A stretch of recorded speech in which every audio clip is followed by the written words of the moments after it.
सोललैंड 2 novel के last part के and में हमने देखा था कि युहाओं ने सन मून एम्पायर के फीनिक्स लीजन पर अटैक कर दिया था और सारे एरियल सोल टूल्स को डिस्ट्रॉय कर दिया था। तो चलिए वीडियो स्टार्ट करते हैं। जूजी गुस्से में थी। आखिर ये किया किसने? इतनी बड़ी एरिया में छिपकर हमला करना और फिर इतने शक्तिशाली आइस टाइप सोल स्किल्स अनरीश करना, ये किसी साधारण सोल मास्टर के बस की बात नहीं है। उसने तुरंत आदेश दिया, सभी सैनिक 30 किलोमीटर के दायरे में ऑसिलेशन डिटेक्टर्स लेकर सर्च करें, लेकिन ड्रैगन सिटी को किसी भी हालत में नुकसान नहीं होना चाहिए। हमें उसे अपनी टेक्नोलॉजी से धीरे धीरे एसिमिलेट करना है।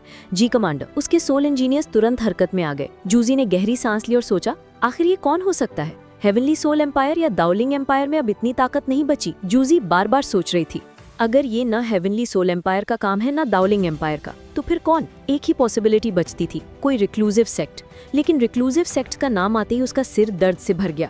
जूजी को सबसे ज्यादा डर उस आइस टाइप डोमेन अटैक से लग रहा था, जिसका रेडियस लगभग 1 किलोमीटर था। अगर उसने 2-3 बार और हमला कर दिया तो एम्पायर के सारे एरियल सर्वेलेंस टूल्स खत्म हो जाते। जूजी ने कहा, किसी भी हालत में मुझे इस खतरे को मिटाना ही होगा। दूसरी तरफ हुओ युहाओ अब ड्रैगन सिटी लौट चुका था। युहाओ चुपचाप उसी कपड़ों की दुकान पर पहुंचा जहां नैन क्यूकी उसका इंतजार कर रही थी। इतनी देर क्यों लगा दी? उसने भौएं चढ़ाते हुए पूछा।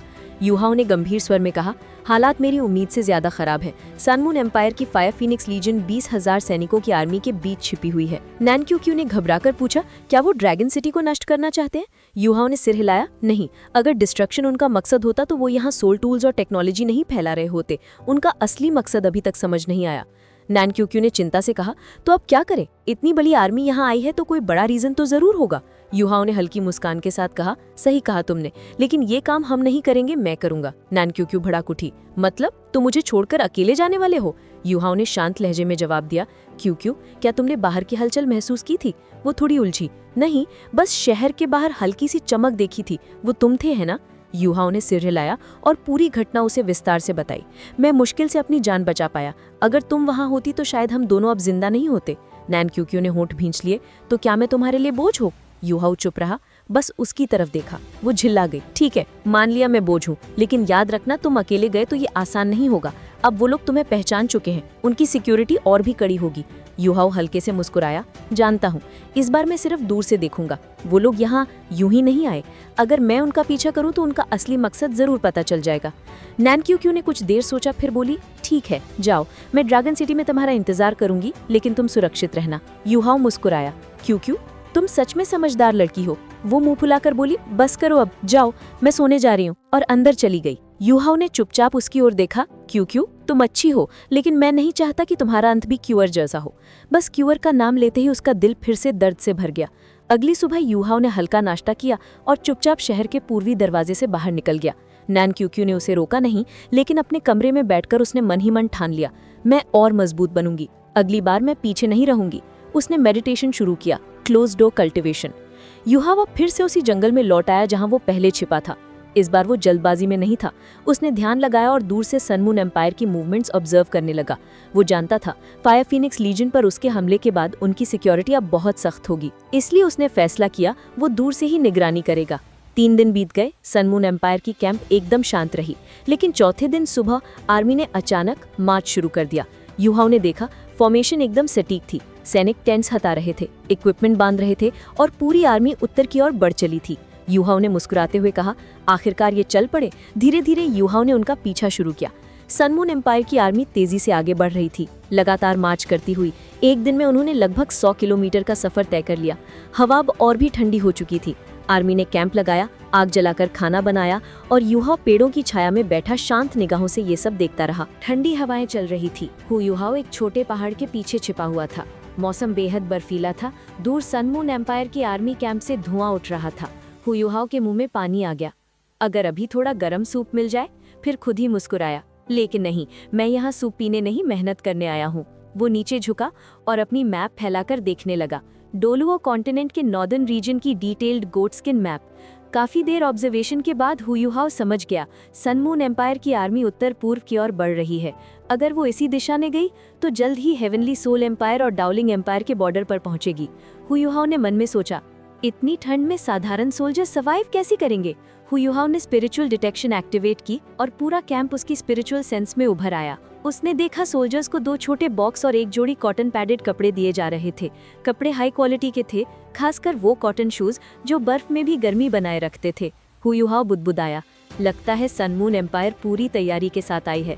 रात ठंडी हवाओं में बीत गई और अगले दिन यू युहाओ को समझ आया वो छोटे बॉक्स असल में सोल टूल्स थे। हर सोल्जर ने वो बॉक्स इनर शर्ट के अंदर बांध रखा था, जो मार्च के दौरान धीरे धीरे हीट पैदा कर रहा था। हु युहाओ मुस्कुराया, सील्ड मिल्क बॉटल से एनर्जी मिल रही है, कुछ दिनों बाद रिचार्ज करना पड़ेगा। हु युहाओ ने गहरी सांस ली। अगर सन मून एम्पायर ऐसे सोल टूल्स बना रही है जो आम लोग इस्तेमाल करें, तो एक दिन वो पूरे कॉन्टिनेंट पर राज करेगी। वो सोचने लगा, बाकी एम्पायर्स को जल्दी कुछ बड़ा करना होगा। हु युहाओ आर्मी के पीछे पीछे चलता गया। थोड़ी दूरी पर स्लैंग के साथ साथ एक्सट्रीम नॉर्थ के करीब पहुंचते ही ठंड और बढ़ गई। आर्मी की स्पीड आधी रह गई थी। शाम को सन मून एम्पायर ने कैंप लगाया। इस बार फायर फीनिक्स लीजन को आउटर रेहिया में रखा गया था ताकि उनकी हीट बाकी सोल्जर्स तक पहुंचे। कमांडर का टेंट सबसे आगे था। हु युहाओ ने देखा सेंटर वाले टेंट से गर्म हवा उठ रही थी। शायद वहीं कुक्स हैं। उसने सोचा, इतनी ठंड में बाहर आग जलाना मुश्किल है। वो मुस्कुराया, काश मुझे भी थोड़ा हॉट सूप मिल जाता। हु युहाओ जानता था सन मून एम्पायर अपने डेस्टिनेशन के करीब पहुंच चुकी है, एक्सट्रीम नॉर्थ की सीमा पर। हु युहाओ ने सोचा, आखिर वो वहां क्यों जा रहे हैं? फायर फीनिक्स लीजन को यहाँ लाने की असली वजह क्या है? रात गहराती गई। हु युहाओ पहाड़ की एक दरान में छिपा हुआ था। वो अपने आसपास की हवा सील कर ब्लड फ्लो को टेम्पररी आइस में बदल देता, जिससे शरीर में हीट पैदा होती। कि तभी उसे कुछ अजीब महसूस हुआ। सन मून एम्पायर के कैंप में एक्टिविटी शुरू हो गई थी। रात के अंधेरे में वो लोग जमीन पर बड़े बड़े मेटल पिलर गाड़ रहे थे। फायर फीनिक्स लीजन के कुछ मेंबर्स डार्क रेड आर्मर पहनकर हवा में उड़ रहे थे और डेजिग्नेटेड स्पॉट्स पर वो पिलर्स फिट कर रहे थे। हर पिलर लगभग 50 मीटर लंबा, 3 मीटर डायामीटर का। हु युहाओ सोचने लगा, क्या यही उनकी डेस्टिनेशन है? एक्सट्रीम नॉर्थ में आखिर ऐसा क्या है जिसके लिए वो इतनी मेहनत कर रहे हैं? एक एक करके पिलर्स गाड़े जा रहे थे, हर एक लगभग 30 मीटर जमीन के अंदर। हु युहाओ के मन में सवाल उठे, क्या ये कोई रिसर्च सेटअप है या फिर कोई जायंट सोल फॉर्मेशन? आखिर सन मून एम्पायर करने क्या जा रही है? सन मून एम्पायर अब उन बड़े मेटल पिलर्स के चारों ओर कुछ अजीब मशीन्स लगा रही थी। वो मशीन्स युहाओ ने पहले कभी नहीं देखी थी। उनकी बनावट इतनी एडवांस्ड कि युहाओ चाहकर भी समझ नहीं पा रहा था कि उनका असली पर्पस क्या है। वो 5 किलोमीटर दूर छिपा हुआ था। युहाओ जानता था सन मून एम्पायर कभी कुछ यूं ही नहीं करती। इतना बड़ा सेटअप जरूर इसके पीछे कोई गहरी वजह होगी। धीरे धीरे रात उतर आई और 2 घंटे की मेहनत के बाद सन मून एम्पायर के सोल इंजीनियर्स अपने टेंट्स में लौट गए। आसमान पूरी तरह अंधेरा था। युहाओ ने इंतजार किया जब तक कि कैंप पूरी तरह शांत न हो गया। युहाओ अंधेरे में आगे बढ़ा, अपना इमिटेशन स्किल एक्टिवेट किया और कुछ ही मिनटों में 5 किलोमीटर का फासला तय कर लिया। पहले उसने आसमान में देखा, कोई एरियल सर्वेलेंस तो नहीं। फिर उसने स्पिरिचुअल डिटेक्शन से एरिया स्कैन किया, सब कुछ साफ था। वो निश्चिंत होकर और आगे बढ़ा। अब वो उन मेटल पिलर्स और अजीब मशीन्स के बिल्कुल पास था। युहाओ ने हाथ रखकर महसूस किया वो किसी रेयर अलॉय से बने थे। शायद इन्हें बाकी सोल टूल्स के बेस के रूप में इस्तेमाल किया जा रहा है। युहाओ के माथे पर शिकन आई। आखिर सन मून एम्पायर कर क्या रही है? युहाओ और ऑब्जर्व करने वाला था कि तभी एक ठंडी लेकिन तेज आवाज गूंजी, जब तुम यहाँ तक आ ही गए हो तो अब जाने की इतनी जल्दी क्यों? अगले ही पल युहाओ के चारों तरफ सैकड़ों मीटर का इलाका रोशनी से भर गया। तेज लाइट बीम सीधे उस पर पड़ी और सारे मेटल पिलर्स अब चमक उठे। वो इमिटेशन में छिपा हुआ था, फिर भी उसे साफ महसूस हुआ कोई उसे लॉक ऑन कर चुका है। युहाओ हैरान था, ये कैसे हो सकता है? मैंने हर जांच कर ली थी, ना कोई डिटेक्टर ना कोई बैरियर।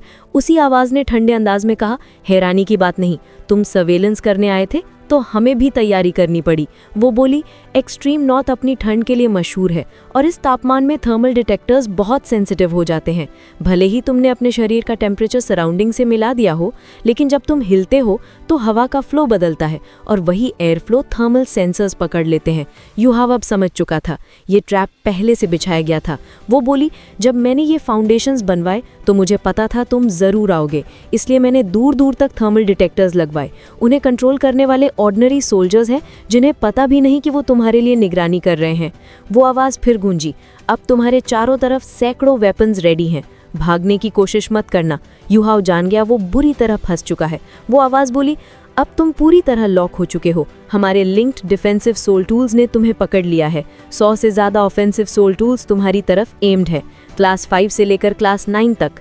अगर चाहो तो भाग कर देख लो, और हाँ, डरने की जरूरत नहीं। अगर तुम सरेंडर कर दो तो मैं तुम्हारी सेफ्टी की गारंटी देती हूँ। यूहाओ सोचा, वो मुझे मारना नहीं चाहती, वो मुझे पकड़ना चाहती है। उसने अपनी स्पिरिचुअल पावर फैलाकर पूरे इलाके को स्कैन किया, आवाज़ की दिशा ढूंढने की कोशिश की और फिर सच्चाई सामने आई। सारे सोल इंजीनियर ज़मीन पर नहीं बल्कि ज़मीन के नीचे छिपे हुए थे। वो पिलर्स सिर्फ डिस्ट्रैक्शन थे, असल में वो नीचे टनल बना रहे थे जहाँ से सोल टूल्स अब उस पर एम कर रहे थे। यूहाओ ने मन में सोचा, मार्शल वाकई कमाल की स्ट्रैटेजिस्ट है। यूहाओ बोला, अगर मारना है तो मारो, इतनी बातें क्यों? महिला ने हल्की हंसी हंसी, मैं बेवजह की मौत पसंद नहीं करती। अगर तुम सरेंडर कर दो तो मैं तुम्हें एक नई जिंदगी दूंगी। यूहाओ ने ठंडे स्वर में कहा, और मैं तुम्हारी बात पर यकीन कैसे कर लूं? अगर सरेंडर करने के बाद तुमने मुझे मार दिया तो? वो बोली, नेगोशिएशन की स्थिति में तो तुम हो ही नहीं। अगर मुझ पर भरोसा किया तो बच जाओगे, नहीं किया तो मारे जाओगे। यूहाओ बोला, ठीक है, सोचने के लिए थोड़ा वक्त दो। जरूर, वो बोली, पर पहले अपना असली चेहरा दिखाओ। देखना चाहती हूँ वो इंसान जिसने मेरी फायर फिनिक्स लीजन को इतना नुकसान पहुंचाया। यूहाओ ने कहा, ठीक है। उसने अपनी इमिटेशन हटाई लेकिन चेहरा थोड़ा बदल लिया ताकि वो एक सामान्य मिडिल एज्ड आदमी जैसा दिखे। जैसे ही वो सामने आया, सैकड़ों हथियारों की टारगेटिंग लाइंस उस पर लॉक हो गईं। वो महिला बोली, तो ये सोल स्किल थी, सोल टूल नहीं? यूहाओ ने शांत स्वर में कहा, हाँ, ये सोल स्किल है। मैंने कभी नहीं सुना कि कोई सोल टूल किसी को पूरी तरह छिपा सके। वो कुछ पल चुप रही, फिर बोली, ठीक है, अब तुम्हारे पास बस एक मौका है। सन मून एम्पायर के सामने झुको, हमारे साथ जुड़ जाओ और मैं तुम्हें एक नई जिंदगी दूंगी। अब इस दुनिया पर जल्द ही सन मून एम्पायर का राज होगा। यूहाओ हल्के से मुस्कुराए और उसने कहा, तो क्या मेरे पास कोई चॉइस बची है? जो तुम कहो वही फाइनल। ठीक है, मैं मानता हूँ कि मुझे मरना नहीं है, लेकिन अगर मैं इतनी आसानी से सरेंडर कर दूं तो क्या तुम मुझ पर भरोसा करोगी? वो औरत हल्के से हंसी। बहुत सिंपल है, पहले मुझे ये समझने दो कि तुम हो कौन। इतना कहते ही एक ऑब्जेक्ट उसकी तरफ उछाला गया। यूहाओ बिना हिले खड़ा रहा। वो चीज आकर 3 मीटर दूर गिरी। एक भारी मेटालिक साउंड गूंजी, बैंग। वो थी एक डार्क गोल्ड मैनिकल्स की जोड़ी, अंदर से नुकीले दांतों से भरी हुई। इन्हें गॉड रिस्ट्रिक्टिंग मैनिकल्स कहते हैं, वो औरत बोली। जैसे ही तुम इन्हें पहनोगे तुम्हारी सोल पावर पूरी तरह सील हो जाएगी, तब हम आराम से बात कर सकते हैं। यूहाओ कुछ पल चुप रहा। अगर मैंने इन्हें पहन लिया तो क्या तुम सच में मुझे नहीं मारोगी? वो बोली, मैंने पहले ही कहा, तुम्हारे पास कोई ऑप्शन नहीं है, या मुझ पर भरोसा करो या मर जाओ। और अगर मुझे तुम्हें मारना होता तो तुम अब तक जिंदा ना होते। यूहाओ धीरे धीरे उन मैनिकल्स की तरफ बढ़ा। हर कदम के साथ वेपन्स की नालियां उसकी मूवमेंट को फॉलो कर रही थीं। वो औरत मुस्कुराई, बस ऐसे ही धीरे चलो, वरना मेरे लोग गलती से कुछ ज्यादा कर बैठेंगे। यूहाओ बहुत धीमी चाल से चल रहा था। यूहाओ मैनिकल्स के सामने पहुंचा और बोला, बस ऐसे ही पहन लो। हाँ, वो बोली, दोनों हाथों में। यूहाओ ने लंबी सांस ली। ठीक है, मैं हार मानता हूँ। उसने मैनिकल्स उठाए और अपने हाथों की ओर बढ़ाया, पर उसी पल उसकी स्पिरिचुअल सेंस ने कुछ महसूस किया।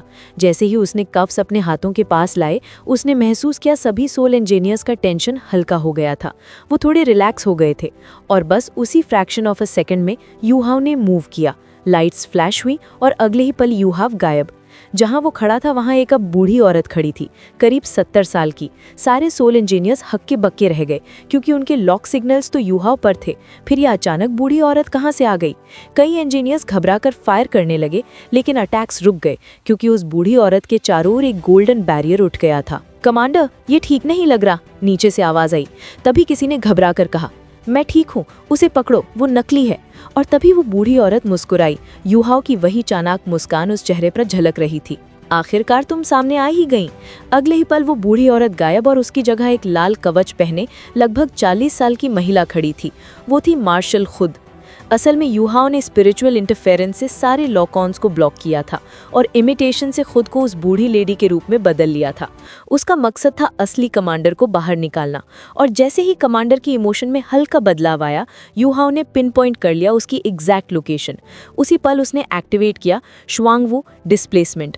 एक पल में वो मार्शल के बॉडीगार्ड के पीछे टेलीपोर्ट हो गया। यूहाओ अब भी बूढ़ी औरत के रूप में था, लेकिन उसने मौका नहीं छोड़ा। उसकी आई ऑफ डेस्टिनी खुल गई, सोल कोर फुल स्पीड पर घूमने लगा और उसने अनलीश किया स्पिरिचुअल ब्लास्ट। चारों तरफ हवा कांप उठी। 100 वर्ग मीटर का पूरा एरिया स्पिरिचुअल प्रेशर से भर गया। क्लास 7 सोल इंजीनियर्स चीख उठे। कोई उसका सामना नहीं कर पाया, लेकिन मार्शल वो तैयार थी।